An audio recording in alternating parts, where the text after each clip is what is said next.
We are the WKU Red Shirts, the men's a cappella ensemble for Western Kentucky University. Thank you so much for having us here today. We're going to introduce ourselves real quick. We're going to go down the line. My name is Trevor Neville. I'm the business manager for the Red Shirts. Thank you, Julie. If you have any booking gigs you'd like to contact us for, please email us. But I'm from Louisville, Kentucky, and I'm a senior music education major. Hello, I'm Ryan Linton. I'm a junior communication studies major with minors in American Sign Language and citizenship and social justice. Hi, I'm Juan Miner. I'm a music education major. Grew up here in Bowling Green, and I'm one of the 2 music directors. I'm Sam Tuggle, and I'm a junior vocal performance major. I'm Jay Williams, and I'm a sophomore music education major. Hi guys, I'm Harden Butts. I'm the other music director. I'm from Bowling Green, and I'm a music ed major. My name is Patrick Sweezy. I'm a junior here, and I'm an integrated music education major with focus in trumpet. Hi, my name is Paul Broski. I am the PR representative for the Red Shirts, and I am a sophomore computer information technology major.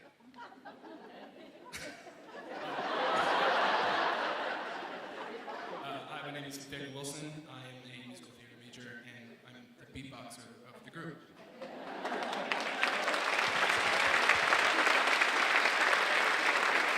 So as you can see, we're not all music education majors or music majors. So if you know any college-age men who love to sing, send them our way. We would love to have them. We're losing a few people this semester. But right now we have a few more songs for you, so please enjoy.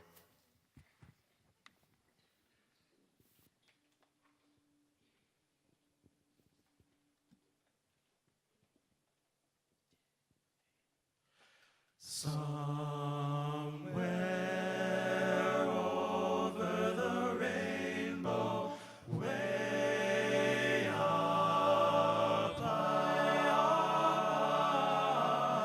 there's a land that I heard of once in a lullaby. Oh, somewhere over the rainbow, skies are blue, so blue, and the dreams that you dare to dream really do come true. Someday I'll wish upon a star and wake up where the clouds are far behind me, where troubles melt like lemon drops away above the chimney tops. That's where you'll find me, somewhere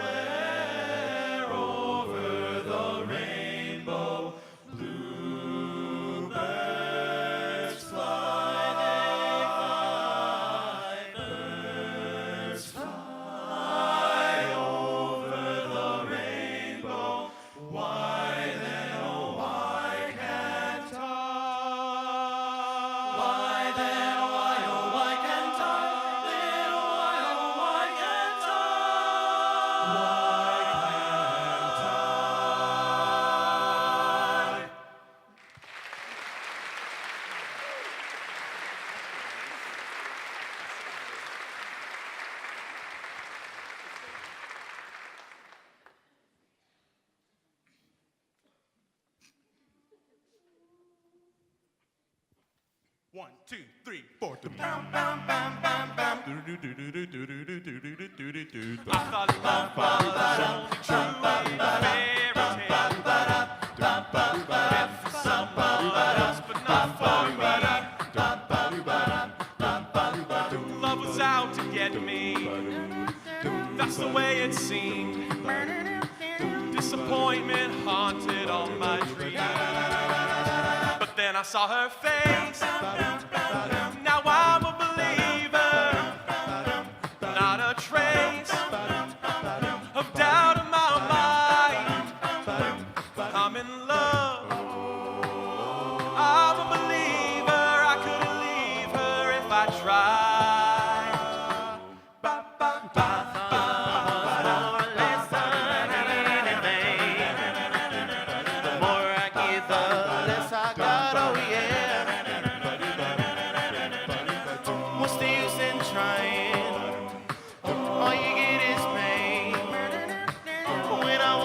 Sunshine, I got rain. But then I saw her face. Now I'm a believer. Not a trace of doubt in my mind. I'm in love. I'm a believer. I wouldn't leave her if I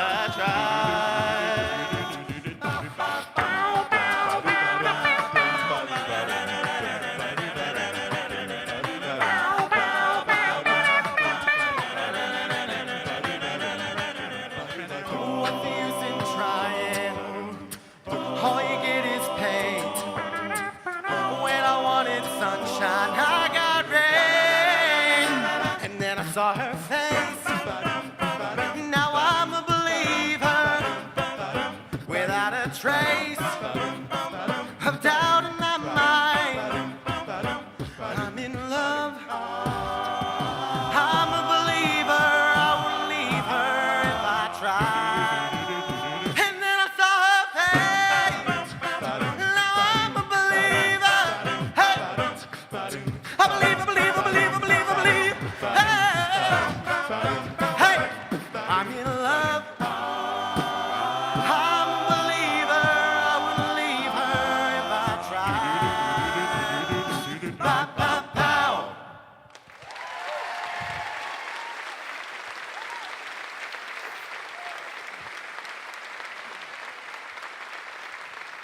Again, thank you so much for having us. We have one more song for you guys. Thank you.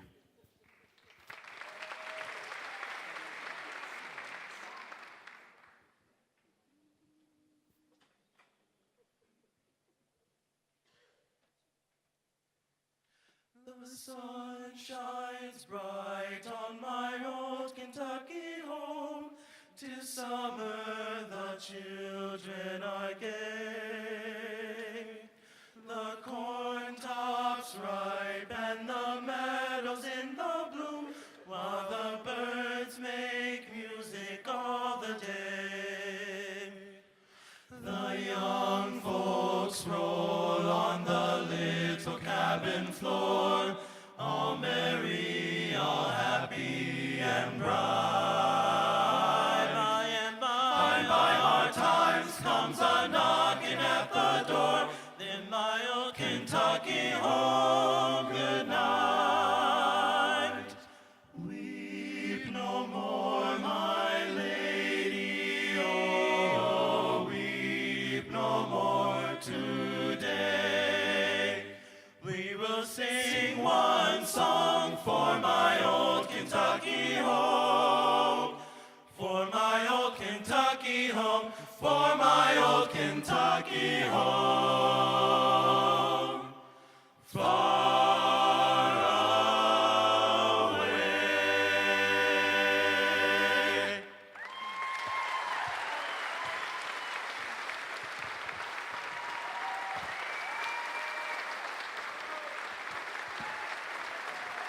Thank you for having us.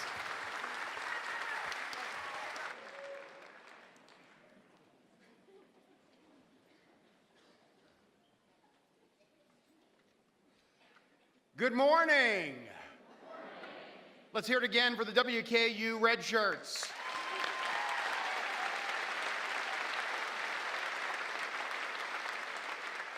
What an incredibly talented group of young men, and thank you for getting us started today. Welcome, each of you, to the 2018 WKU Faculty and Staff Convocation.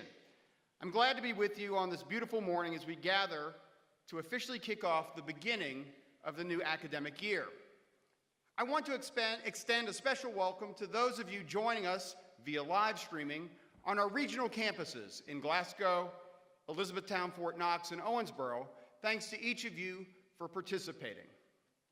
As is our annual practice, today we gather as a campus community to reflect on the year past and to forecast the year ahead, to recognize faculty and staff award winners, to celebrate our very special Spirit of WKU Award honoree, and to welcome special guests and new members of the WKU family. We're fortunate to have outstanding leadership from across the Commonwealth and beyond who serve on our governing board, and several are with us this morning. Please hold your applause as I recognize each member of the WKU Board of Regents with us today.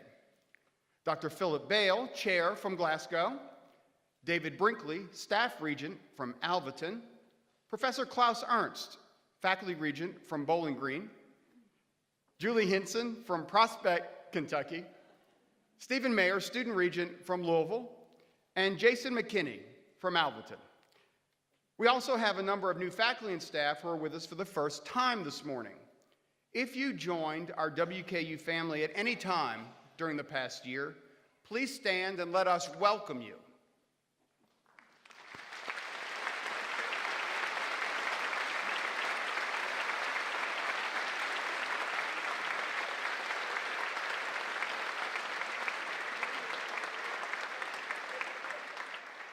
I want to welcome Dr. Corinne Murphy, who began her duties as our new Dean of the College of Education and Behavioral Sciences on August 1st. Corinne, where's she at? Corinne comes to us from Westchester University of Pennsylvania. She's got a PhD in special education and applied behavior analysis, and her research and scholarship focus on persons on the autism spectrum. She served as a faculty member, department chair, special assistants to the provost, and most recently, interim vice provost at Westchester. Welcome, Corinne.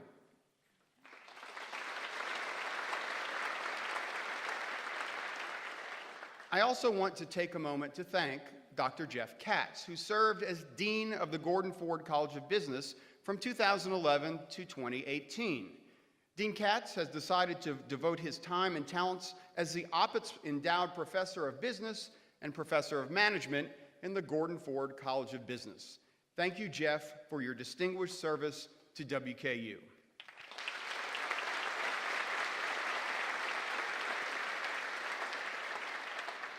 I want to recognize and to thank Dr. Kathy Carey, who is serving as the Interim Dean of the Gordon Ford College of Business, Dr. Cheryl Davis, who is serving as Interim Dean of the Graduate School, in addition to her duties as Associate Provost for Research and Creative Activity, and Dr. Dennis George, who is serving as Interim Dean in the College of Health and Human Services. Thank you, Kathy, Cheryl, and Dennis.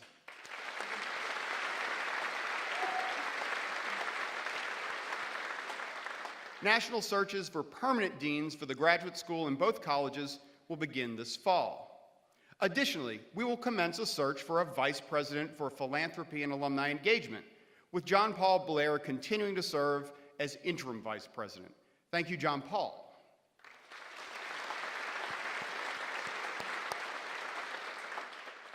One of the remarkable things about Western Kentucky University is the number of individuals who've served this institution for either the entirety or the majority of their careers. Ann Mead is one such individual. Ann has made the decision to retire next summer, so we'll also be searching for an executive vice president of strategy, operations, and finance this year. I am grateful to Ann for her service and devotion to WKU.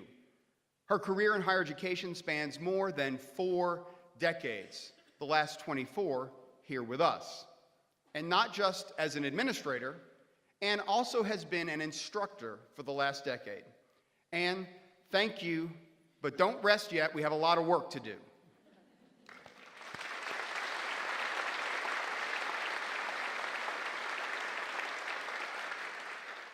Finally, I want to recognize Professor Michael Smith from the Department of Biology, who began August 1st as the acting director of the Mahurin Honors College, while Dr. Craig Cobain spends this academic year completing an American College of Education fellowship. Thank you, Michael, for your leadership in this very important role.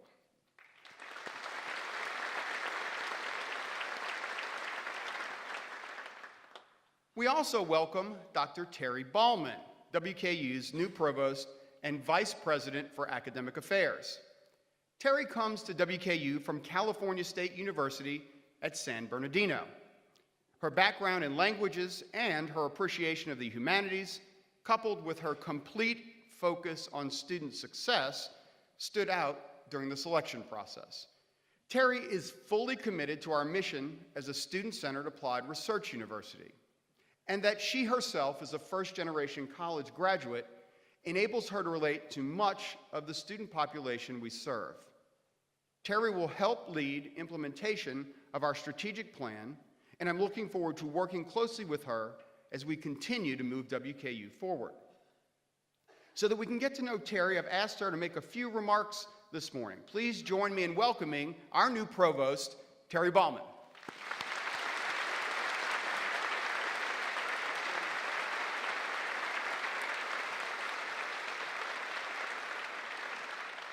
Thank you, Tim, for the kind introduction. Muy buenos días a todos. I feel honored to join all of you today and be able to share a few words with you. Since the May 1st announcement that I would be Western Kentucky University's new provost, I've received countless welcome messages. And since my arrival on campus, I continue to be warmly received by everyone. In Bowling Green, in Glasgow, community members, many WKU graduates themselves, when learning that I have moved to Kentucky to join WKU, have also welcomed me and expressed how proud they are of this wonderful institution.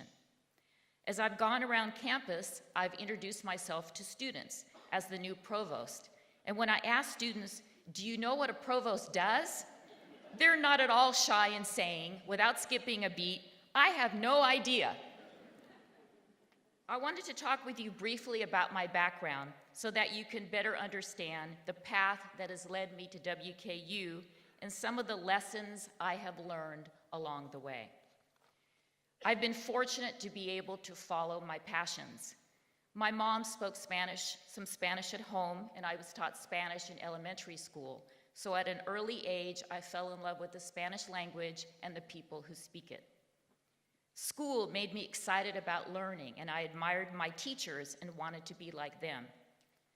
As a first-generation college student, and like many first-geners, I wondered if I belonged, and initially did not do well, earning a 1.74 GPA in my first semester.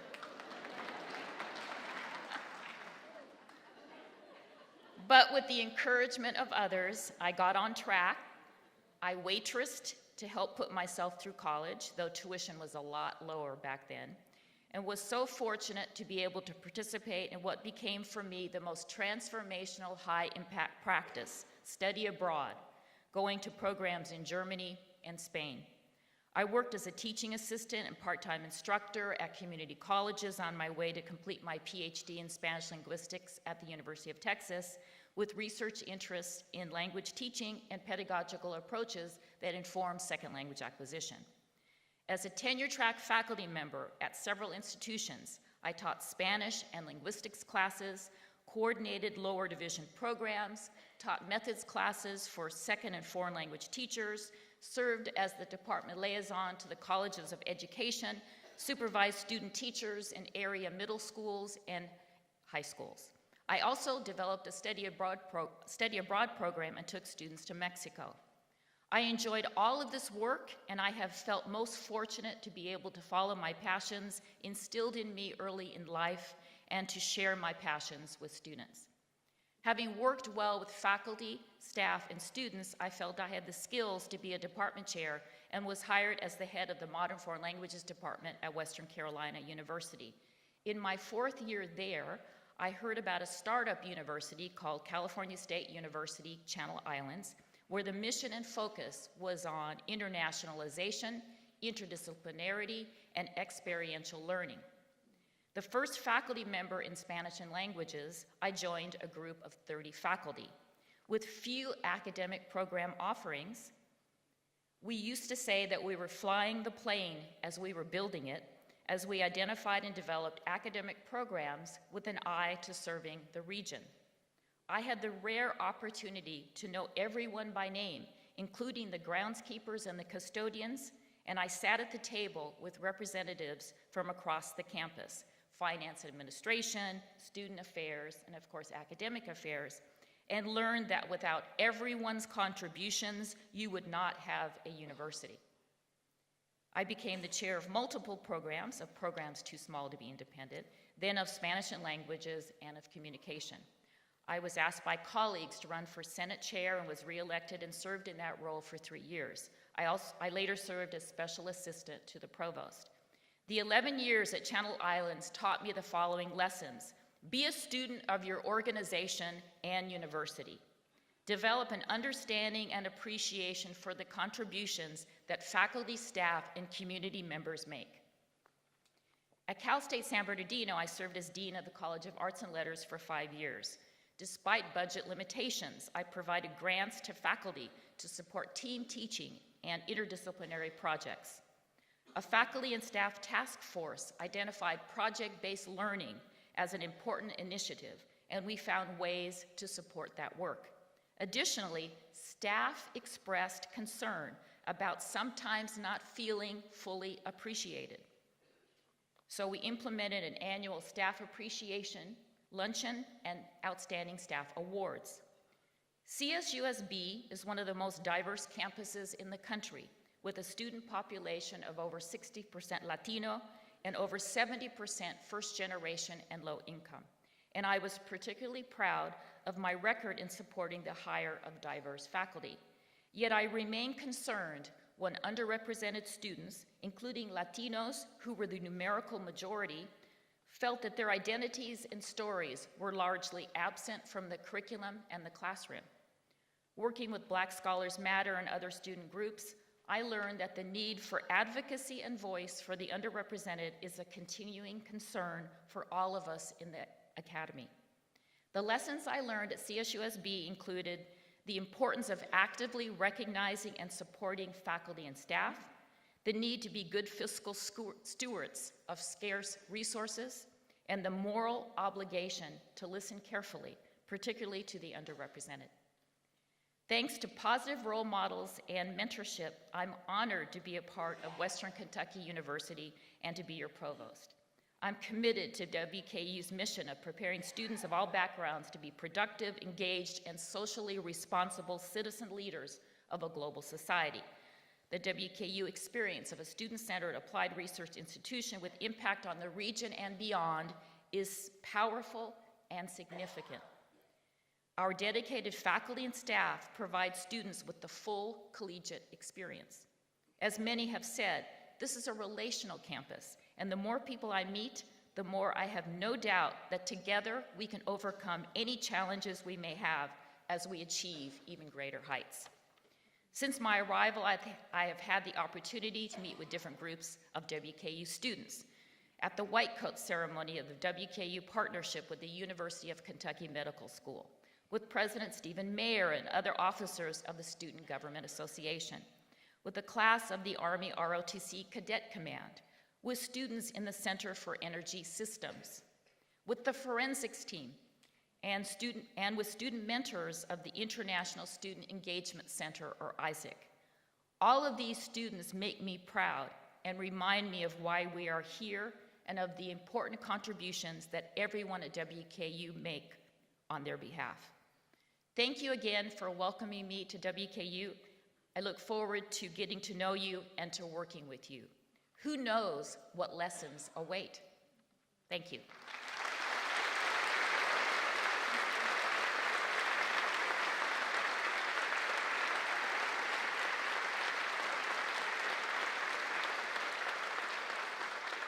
Now it gives me great pleasure to introduce the chair of the University Senate, Dr. Kirk Atkinson.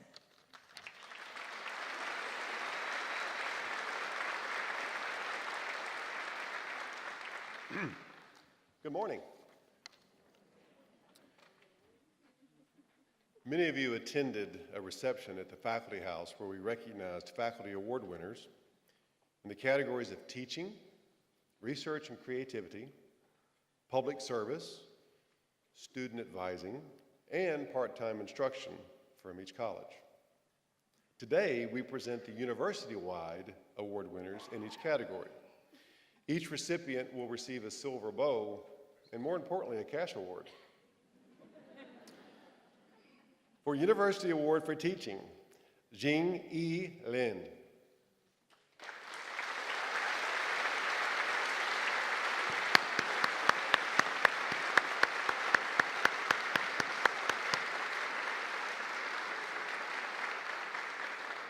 Dr. Ling is an associate professor in the Department of Music.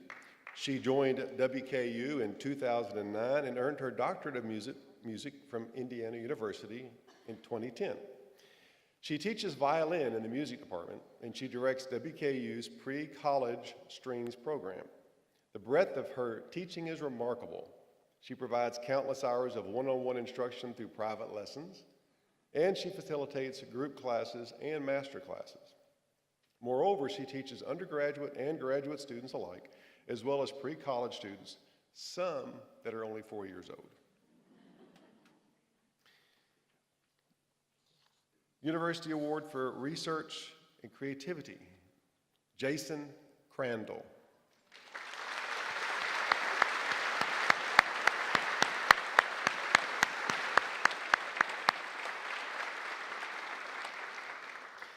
Jason is an associate professor in the School of Kinesiology, Recreation, and Sport. He earned his PhD in exercise and sports science from the University of Utah in 2004. He joined WKU in 2013. It was a Freudian slip. Dr. Crandall created a health promotion program called Bingo Size that combines the popular game of bingo with exercise. He has received over $1 million to fund various bingo size projects. The U.S. Center for Medicare and Medicaid is currently funding a project to implement bingo size in 23 Kentucky nursing homes with a goal of reaching 1,000 residents. Because of the widespread dissemination of his research, his team has established international collaborations in Finland, Poland, and England.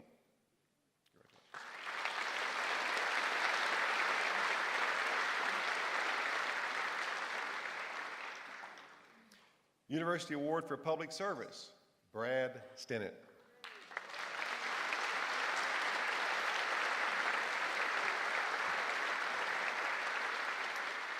Brad is an assistant professor in the School of Kinesiology, Recreation, and Sport. Brad joined WKU in 1999 and earned his PhD in Educational Leadership and Organizational Development in 2013. Brad has supported WKU athletics in many different capacities by assisting with various athletic events. His main contribution has been serving as the liaison for game officials at WKU home football games. He's also very active in the International Association of Venue Managers, or the IAVM. Through IAVM, Brad has involved many students in a variety of capacities at national conferences. Brad also serves as the president of the board of directors for Big Brothers Big Sisters of South Central Kentucky.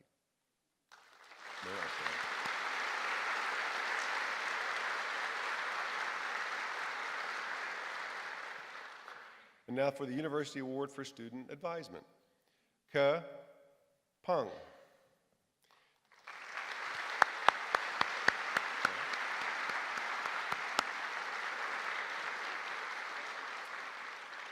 Dr. Peng is an associate professor in the Department of Modern Languages. She earned her PhD in East Asian Studies from the University of Arizona in 2011 and joined WKU the same year. She established the Chinese program in the Modern Languages Department. As its coordinator, she advises 60 students and serves as the faculty advisor for the Chinese Club. The program's chief recruiter as the program's chief recruiter, she conducts extensive community outreach to high schools within a 300-mile radius of the university. Many students have enrolled at WKU primarily because they wanted to study in her program. Her colleagues not only marvel at her detailed program design, but also praise her for the way she creates a collaborative environment that includes everyone, students and faculty alike. Congratulations.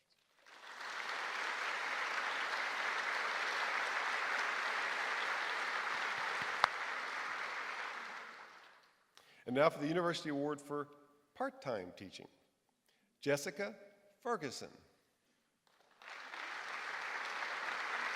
Jessica could not be with us today. Garner Newman will be accepting the award on her behalf.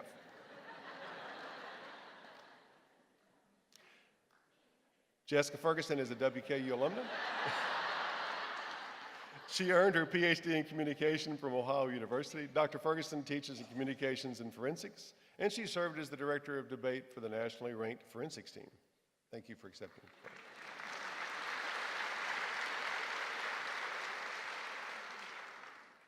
Now it's my great honor to be able to name to announce this year's University Distinguished Professors. The University Distinguished Professors program recognizes faculty members who have served the university with distinction and have compiled an outstanding record of achievement in teaching, research, and service. The University Distinguished Professors appointed for the 2018-2019 academic year are Dr. Farhan Atishi,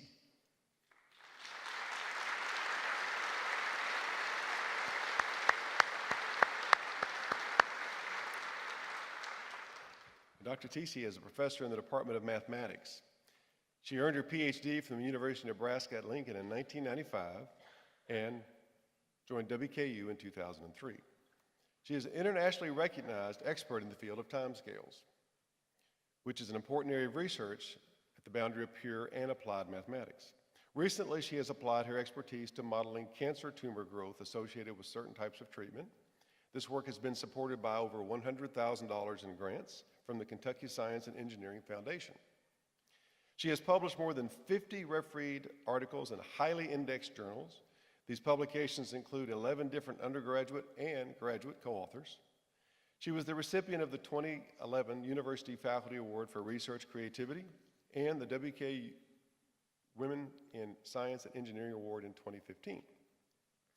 Multiple scientific indices used in profiling and ranking a researcher's impact placed Dr. Atishi among the top 5% of the world's mathematicians.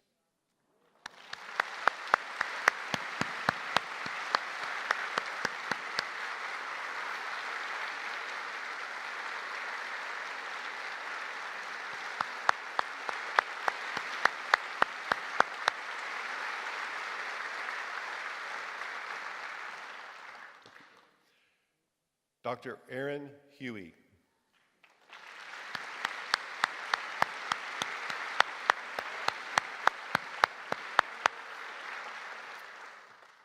Dr. Huey is a professor in the Department of Counseling and Student Affairs. He received his EDD from Northern Illinois University in 1988 and joined WKU in 1991. Dr. Huey's scholarly expertise is in the area of student affairs, and the interplay between curricular and co-curricular aspects of the college experience is helping students persist to graduation and be prepared for the world of work. His scholarship addresses the needs and challenges of ethnic minority, international, and at-risk college students.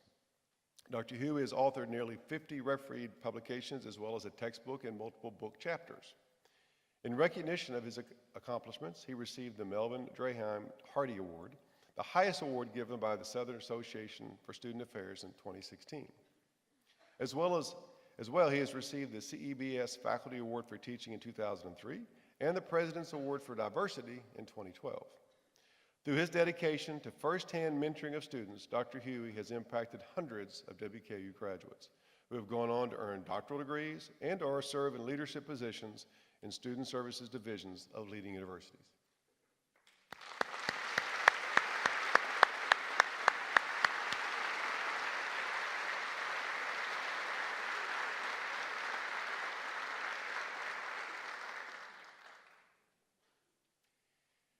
And now it is my great pleasure to introduce to you your Staff Council Chair for the year, Ms. Jennifer Miller.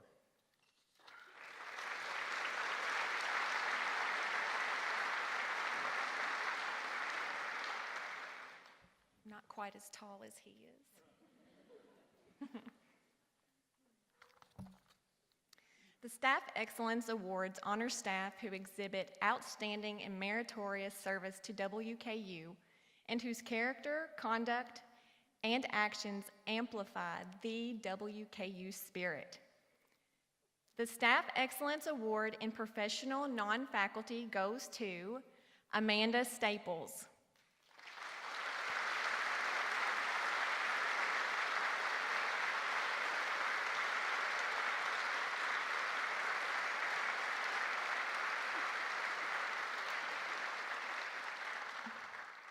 Amanda is a lab technician who works under the supervision of Dr. Rodney King. She is enthusiastic, organized, and dependable, and she's been a tremendous asset in the Genome Discovery and Exploration course and a larger project involving 9 other institutions of higher learning. She has excellent initiative and uses her insights, planning, and execution to prevent problems from arising. She is a valued member of the Department of Biology. Congratulations, Amanda.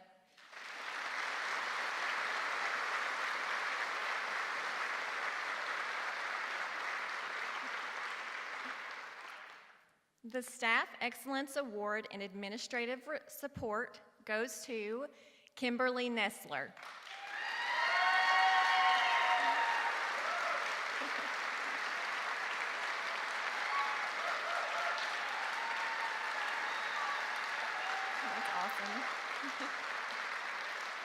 Kimberly provides service to faculty and students above and beyond the call of duty, shows tremendous respect, cooperation, courtesy, and fairness to others, displays great concern for others, is innovative, creative, and original in her approach to all endeavors, and makes many positive contributions to the university's mission and the communities that we serve. This year, Kimberly was asked to fill in many gaps. Her efficiency, intelligence, and creativity were critical in the department's ability to absorb so many new faculty and programs in a short period of time. Congratulations, Kimberly.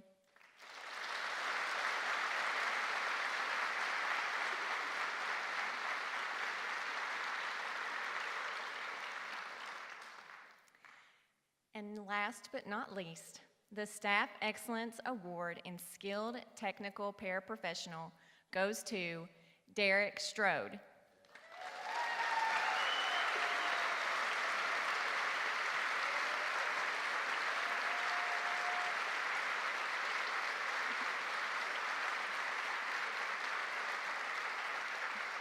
Derek cares deeply for others. He always puts the person first in any interaction, whether with students, colleagues, or stakeholders.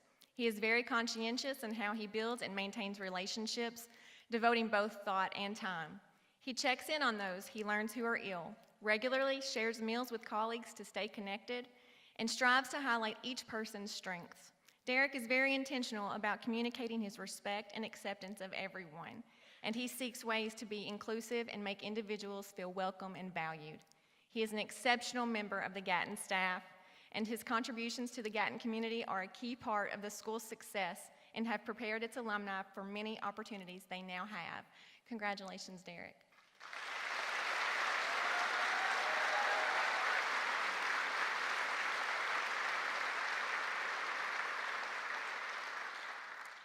And now please welcome last year's recipient of the Spirit of WKU Award, Mr. Michael Crow.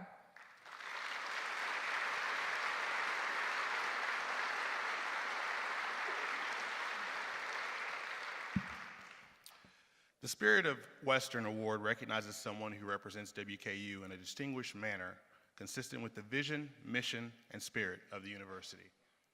This year's recipient emulates a contagious spirit of engagement, enthusiasm, and social interest. Since joining WKU in 2012, she has been an active member of our Hilltopper family, as well as an initiator of many organizations and social groups, both on campus and within the community.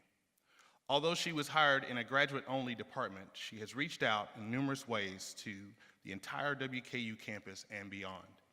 She developed the Love Group, which serves to support the mental wellness of students of color on campus. She also created campus-wide Drumming to Release, an alternative to Thirsty Thursdays, an All Shades of Sisterhood program, an effort to build a community of support among students, faculty, and staff. Because of her presence in the community, she is frequently invited to speak about mindfulness, yoga, and wellness at both campus and community events. Her compassionate spirit is evident in many personal, one-on-one relationships she initiates and nourishes. During any given week, many undergraduate, graduate, and international students meet with her for mentoring, support, and often guidance in securing safe living accommodations. Her WKU spirit extends to her home, where she regularly hosts Sunday community meals for students, faculty, and staff. Our 2018 Spirit of WKU Award winner touches the lives of many, and I'm so proud to announce that it's Dr. Lucretia Dye.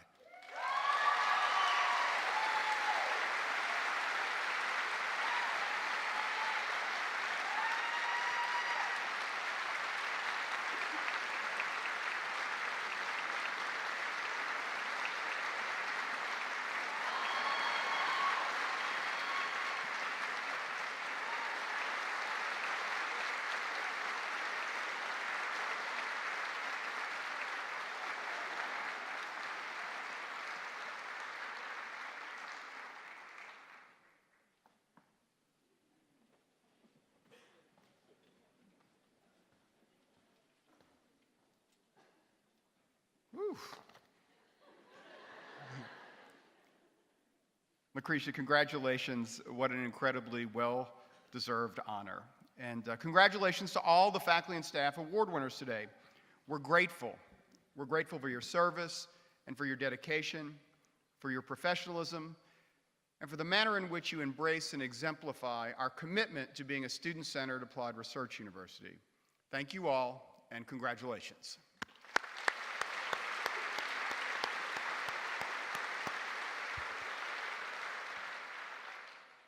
I want to begin this morning by acknowledging the year past. It was a challenging year for our entire community, for all of you, for me. But the work we had to do has taken a toll on us. It wasn't how I envisioned beginning my tenure at WKU, but it was necessary to deal with the reality of the financial challenges we faced. And I'm grateful to each of you. I can't tell you how proud I am of how our campus responded. And yes, we bent as a university, but we did not break. And what we have achieved together as a university that is stronger, leaner, and poised for success going forward. So, given what we experienced, I hope it's okay with you if I don't spend any more of our time this morning focused on the difficulties of last year. Instead, I want us to look ahead, to focus on what we will create together for our students, for our community, for our alumni, and for our Commonwealth. Don't misunderstand, I know we will continue to have challenges, which is in the norm in higher education at the present. But we've done much of the hard work to put WKU on a path to a better future, and for that I thank you. Now, to something more pleasant. I trust for each of you, the summer included some much-needed rest, relaxation, and reinvigoration. I've enjoyed hearing from many of you about your vacations, your experiences leading students on study abroad or study away, and about the critical work you completed during the summer months. For those of you who leave campus at the end of the semester, our staff make this a very busy place during May, June, and July. I'd like to share with you this morning how I spent much of my summer. And don't worry, this is not what I did on my summer vacation essay, although if you follow me on Twitter, some of this may be familiar to you. As I began at WKU last year, I set a goal to visit each of the 27 counties in our service region. This was a priority for me for several reasons. First, I wanted to know from where our students come, and I wanted a sense of the life experiences they bring with them that help shape their time on our campus. Second, I wanted to know something about the communities that surround us and how their economies are built, how their people live, and what their challenges and their successes are. And third, since the Commonwealth of Kentucky dedicates a particular service region to each university to steward, I wanted to see for myself how we're serving our region.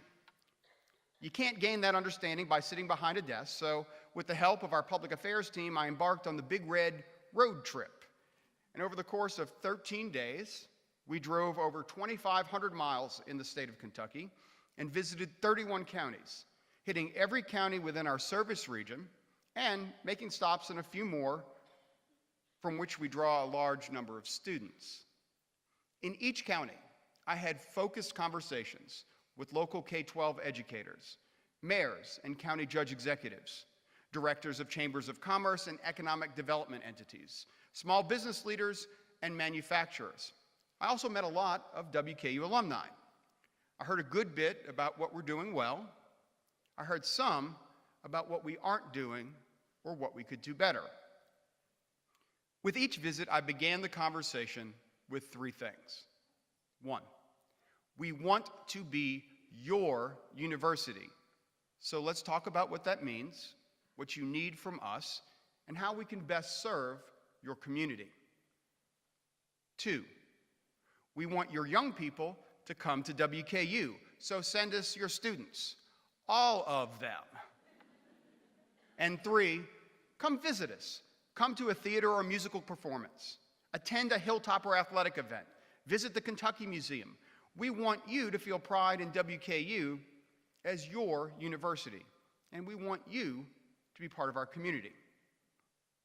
So let me give you just a few observations of what I learned. I was struck in one county when I met a young WKU graduate who serves as the editor of the local newspaper. As a journalist, he is telling the story about this community losing their last grocery store. Quite literally, the last two places they have to buy food in their community were closing. I was touched by what it must feel like for a student from there to come here to the riches of Bowling Green. Just one county over, I met a county judge executive and economic development director who created innovative opportunities for entrepreneurs to locate businesses to their Main Street area. This small community has assembled a significant fund to fuel investment, something like a revolving loan fund to provide seed money. And they've been highly successful in enticing business development and bringing life back to their downtown. Here's another thing I learned. Just to our south, in Simpson County, 5 new companies have relocated there recently. 3 are from Japan, and 2 are from Germany, demonstrating our region truly is an international community. This is why an international focus will continue to be part of the fabric of who we are and what we do as an institution. Providing our young people with the experience of sitting next to individuals in a class who are from other places, who see the world differently, is more important now than ever. And yes, we must continue to create pathways for them to go outside of the United States so that they understand what it means to live in a place different from the one where they've grown up, making the strange familiar and the familiar strange. We know many of our students have never been abroad and that some have not been outside of Kentucky. It is critical that we continue to provide a broad context to their WKU experience if they are to be successful in our global economy, whether they stay right here or go far away. More about our international efforts in a moment, but first, let me finish the point of my Big Red road trip.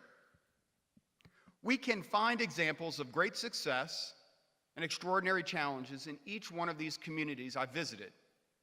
But instead, let me end with a challenge to each of us. WKU was built to serve our neighboring counties.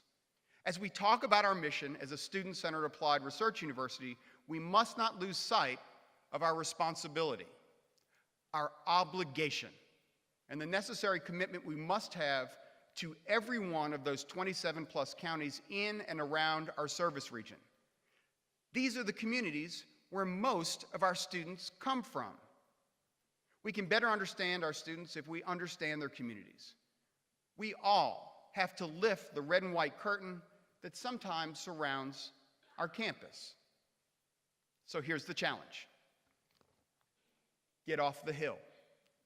Get out of your office. Make sure that as part of your work, WKU is genuinely engaged with the communities we were built to serve.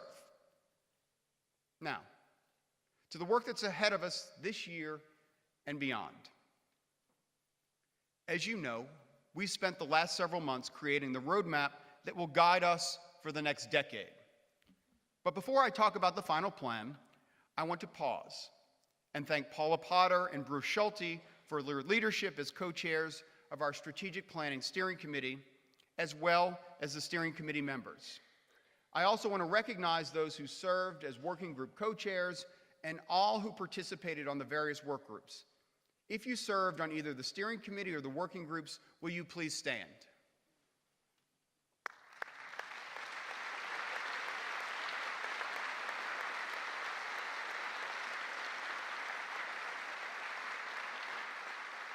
Thank you for your leadership and for the hundreds of hours spent collectively on this remarkably important endeavor.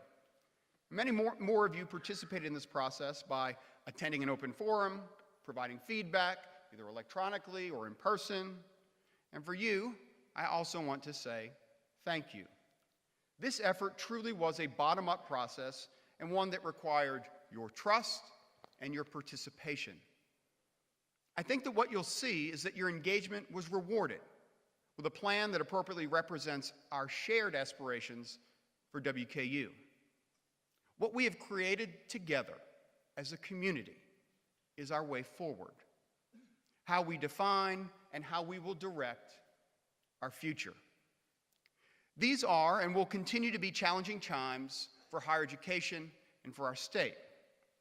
What we must figure out, given the context in which we're working, is how we define success, how we create opportunities, and how we shape WKU for the next decade. I began last year talking about what it means to be a student-centered university. That theme carries forward and is well represented in our new plan. We've titled this plan, Climbing to Greater Heights, recognizing that our hill is real in the physical sense, and it is symbolic of the journey that is indeed an uphill challenge for many. But it's one that is rewarding and worthwhile at the top.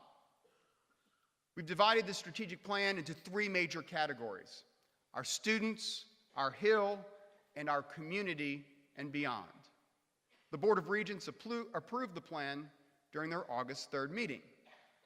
And today, as you leave, you'll get a card with a website address where you can review the final document on our website.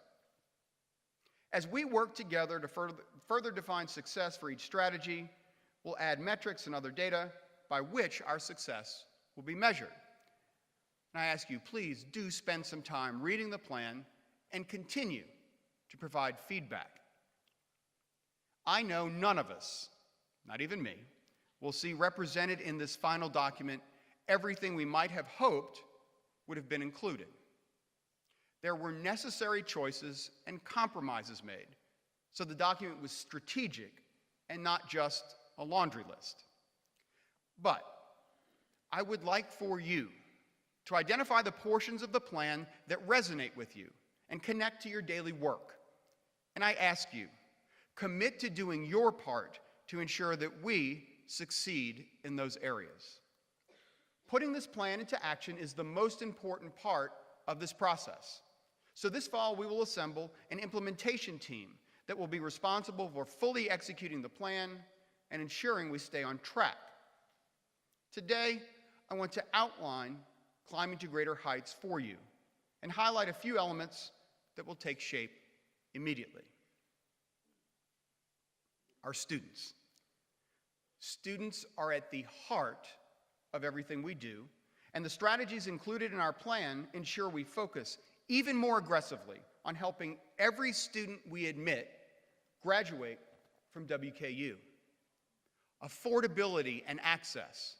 a diverse student body that is fully prepared for college, persistence and completion, a total commitment to our diversity, equity, and inclusion plan, and preparation for career and life are the heart of the goals we've set for ourselves. First, let me address how we have refined our admission standards to meet the expectation that those students we admit have a reasonable chance of persisting and graduating in 4 years. You'll remember last year we made a shift with an initial group of students better served by beginning their post-secondary education at a community college. Those students with a composite admission index below 60. That's a formula calculated using a student's GPA and their ACT scores. This group of students persisted at less than a 20% rate from first year to second year, and many, many fewer made it to graduation. Worse, they typically leave after that first semester with an average debt of $4,000, and that is simply unfair to those students and their families. What we've begun to do this year is purposely and strategically shape our freshman class, and the initial indicators are quite positive. I am pleased to report that this entering class has the highest average GPA at 3.39 and the highest average ACT score at 23.2 of any freshman class in WKU's history.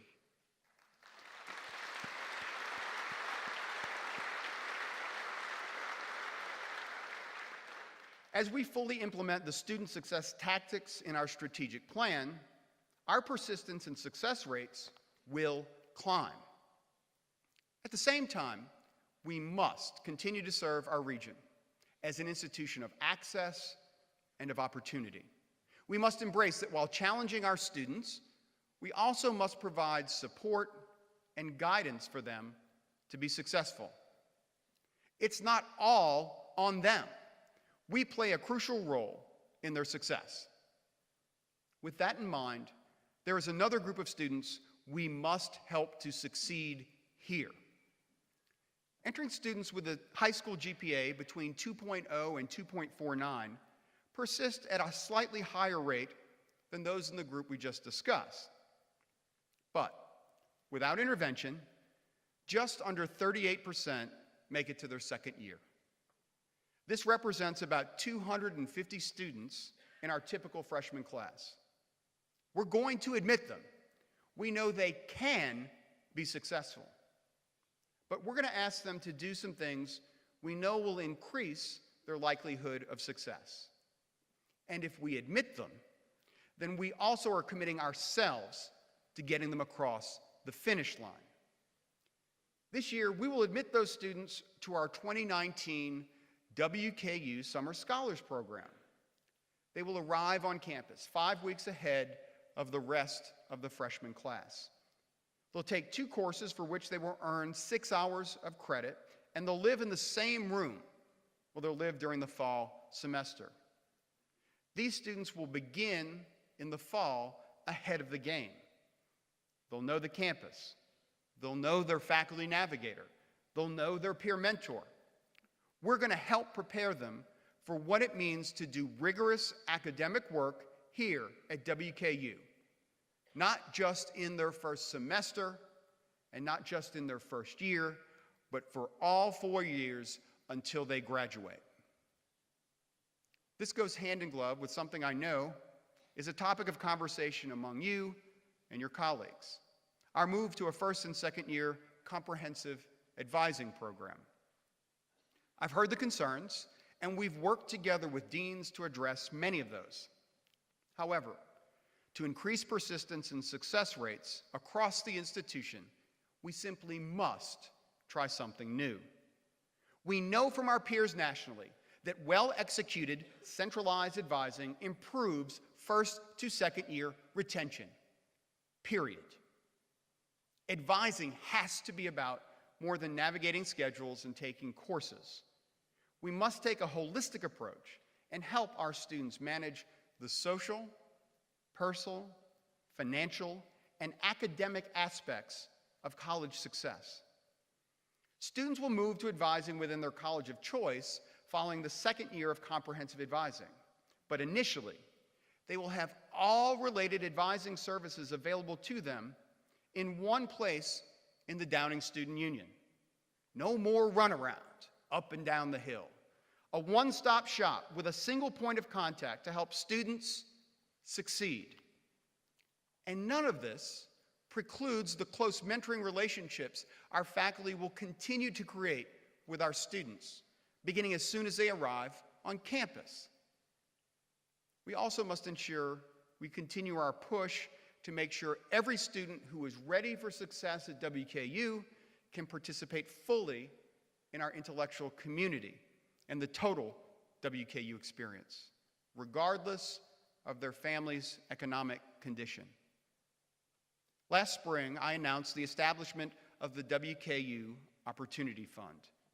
This is a focused effort to raise $50 million to support recruitment, retention, and experiences for our students beyond the classroom. Today, I'm pleased to announce the first gift to the WKU Opportunity Fund. The James Graham Brown Foundation has committed $450,000 to establish the WKU Center for Academic Resources and Success. WKU Cares, to support our retention and our persistence efforts. WKU Cares will provide sustained, targeted advising for 200 first-generation, low-income, and underrepresented minority students, and it will serve as a resource, the primary resource for academic support, with access to mentoring, to tutoring, to financial assistance, and any other barrier that prevent these students from entering or from continuing once they get here. Martha Sales will direct this program in addition to her work at ISEC and TRIO. And speaking of ISEC, I want to recognize and I want to compliment the entire team at the Cynthia and George Nichols Intercultural Student Exchange Engagement Center on a remarkable first year for the ISEC Academy.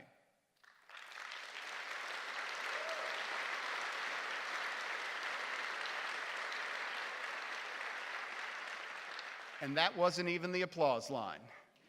Their work with 62 first-year students who are underrepresented minorities resulted in a 71% retention rate from first to second year. That's above our average retention rate for all first-year students for the prior year and well above the 55% average for the student population in general. This is a remarkable job and emblematic of exactly the kind of work we must do as a student-centered institution. Congratulations and well done to each and every one of you, members of the ISEC Academy.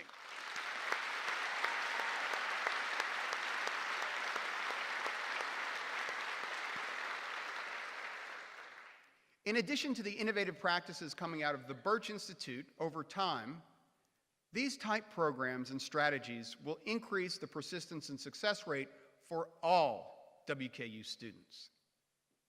Now, for some shorthand, I want you to leave today with two numbers in mind, 80 and 60. Taken together, all of these activities comprise our 80-60 plan. This is a stretch goal for our institution, to reach an 80% retention and 60% graduation rate. That is a remarkable and difficult and stretch goal for us, but if we are to be successful at achieving our mission, we must pursue it. It will not be easy, but it's what a student-centered institution does. It will push each of us to identify our individual roles in getting more of our students to graduation. Earlier, I mentioned the importance of our international focus. And this past year, we paused to assess our international programs, with Gordon Johnson leading our initiative to reorganize and reset our international programs and priorities under a single umbrella. Gordon retired on June 30, and I'm pleased to announce John Sunnygaard as our new Associate Provost for Global Learning and International Affairs. He arrives and will begin his duties on Monday. But John will lead our efforts to reinvigorate and re-energize what is a critically important activity for our institution. In this ever more challenging environment, his charge is to revamp and reconceptualize our international recruitment strategies. Markets that used to exist have closed, and we must identify the places where we can build new, robust pipelines to recruit international students to participate in the WKU experience. He will maintain and grow our remarkable study abroad and study away opportunities for even more of our students, and he will help lead our efforts to more deeply embed an international focus throughout all of our programs. Our Hill. You, our faculty and staff, are the lifeblood of this institution. Our Hill is the section of the strategic plan devoted to ensuring that we have a collegial, healthy workplace, that we are financially stable and can adequately support strategic and institutional priorities, and that we enable and empower all of you to pursue activities that elevate our students, one another, and our region. First, I want to affirm our commitment to a 4% salary increase pool this year. All employees hired on or before July 1, 2018 will receive a 2% salary increase on January 1st and also will be eligible for up to a 4% merit increase.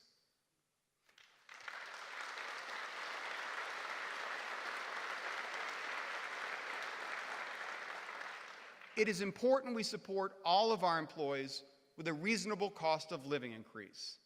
But it is equally important to reward those employees who are performing at the highest levels. And this balance allows us to do both. Second, I want to announce support for the Staff Council's recommendation to enhance our sick leave benefit to ensure employees are protected from income loss for an extended period during unplanned serious illness or injury. This is a meaningful quality of work-life change that is important to our WKU family, and we will implement it this fall.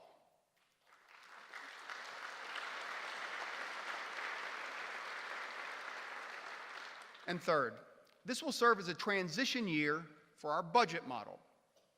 You remember last year, we talked about this. The model used for the past 20 years no longer works in today's realities. The work we've done in the past year will result in a new budget model. It's designed to both incentivize and reward student enrollment, student persistence, student graduation, and research, the core of what we do. This year, we're running the resource allocation management and planning budget model parallel to our current budget. We'll still utilize our existing budget methods, but we will mirror the new RAMP model to study the overall changes and implications in advance of full implementation next year. I know the rapidity of change in which we've been engaged and the uncertainty that this creates causes unease and stress among many, particularly after last year. But this work is crucial to our success as an institution, and we must not delay implementation of the new budget model. It's important for a variety of reasons, but most importantly, it makes clear and rewards our goals as a university, and it empowers our deans and our academic leaders across the campus to be innovative, entrepreneurial, and creative. Let me be clear. This new budget model is not a formula that eliminates decision-making. It is a way for us to make transparent for the entire university community how we invest and spend our scarce resources, the true costs of our support and auxiliary units, and where we spend and invest our dollars. It also creates a strategic investment fund, enabling us to fund the portions of our strategic plan requiring new resources. This new budget model also will align our internal allocation process with the broader outcome goals set by the state in the new performance funding model. The point of Kentucky moving to a performance-based funding strategy for all universities was to incentivize change at the institutional level. There will be winners, there will be losers in the state based upon institutional performance, and we must do everything in our power to shift our internal priorities and funding strategies in ways that set us on a path for success. And we'll continue to communicate with the campus about this new budget model throughout the year. Our community and beyond. I began today discussing communities that surround us. We cannot be a successful university without elevating the region we were built to serve. WKU should be a lighthouse, attracting and building a talent pipeline that supports our economy. We must leverage our international reach in ways that complement and grow our local communities. We must respond to the growing workforce demands around us by providing educational programs relevant to the regional and statewide economy. And we must engage our alumni and others to partner with us. One of the most pressing concerns I've encountered since arriving last year relates to the thousands of open jobs here and across the Commonwealth and the great need for an educated workforce. And while it's true many of those open positions do not require a bachelor's degree, a significant number do. This is a labor market issue with a misalignment between labor force participation and open positions, specifically those in high-demand fields such as advanced manufacturing, business and IT, construction, healthcare, transportation, and logistics. We've taken a very close look at our regional campus performance and the constituencies they were built to serve, and more importantly, the economies they were built to support. So this fall, we are launching a workforce administration bachelor's degree program that's designed specifically for adult learners who've earned an Associate of Science degree. This is a 100% online program that will allow individuals to complete a bachelor's degree in 15 months. This degree is connected to 4 areas that are in tremendous demand, particularly in the regional markets we serve in Owensboro, Elizabethtown, and Glasgow. And it aligns well with the governor's expanded Work Ready Scholarship Initiative. This high-quality online degree completion program is a pilot for us, and it will be available to adult learners across the Commonwealth for $7,500. That tuition is the lowest per credit hour rate of any 4-year institution in the state. This effort absolutely matches our institutional mission. It will help support individuals who want to complete their degree and go to work in the communities where they live. It also will serve the needs and the demands of the Kentucky economy by moving more adult learners into the workforce. Philanthropic support continues to be the difference maker for WKU. Our alumni and friends have a great passion for this institution, and they demonstrate it over and over again with generous support for our students, for our faculty and staff, and for our programs. I'm pleased to report the past year brought record levels of giving to WKU, with a new high of $45 million in private support raised in 2017-2018, the most we've ever raised in one year in this university's history.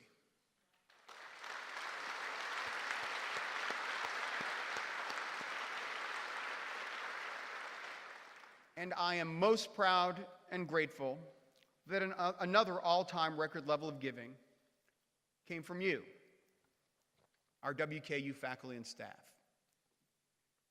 What does it say about our Hilltopper family that in what was one of our toughest years ever, you gave back more than $1.1 million in private support to WKU? That represents an all-time high of 715 faculty and staff donors contributing. That is remarkable.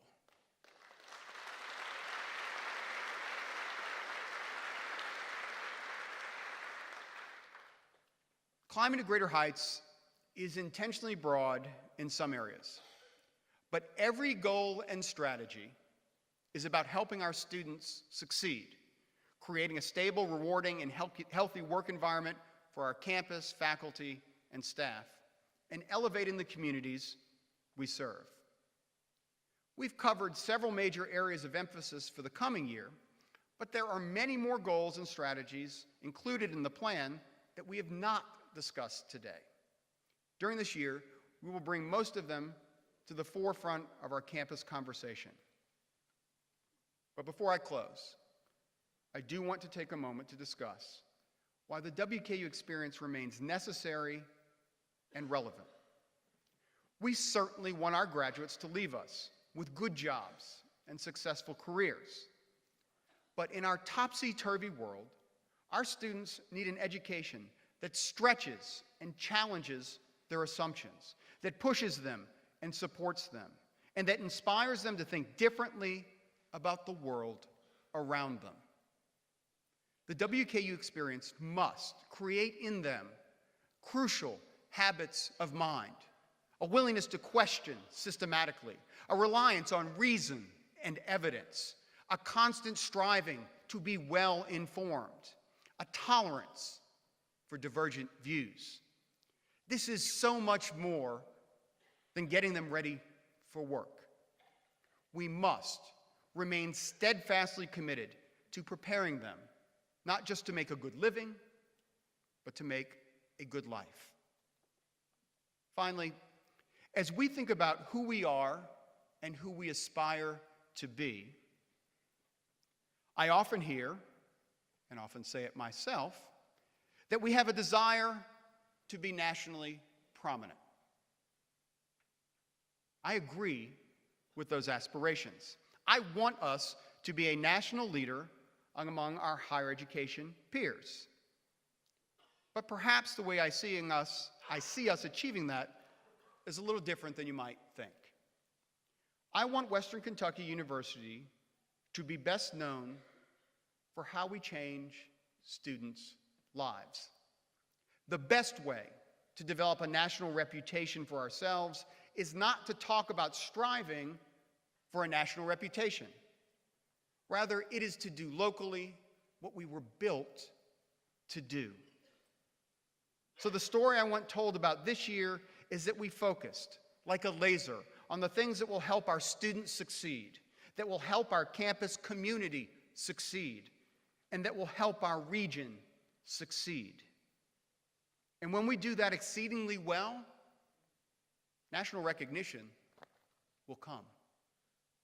As we pursue our goals and think about how we focus our daily work, let's all keep in mind our immediate charge, and that is to focus everything we're about on our students, on our Hill, and on our community and beyond. Thank you for the tremendous honor of serving with you, and thank you for all that you do each and every day. Have a wonderful day and an outstanding year. Thank you.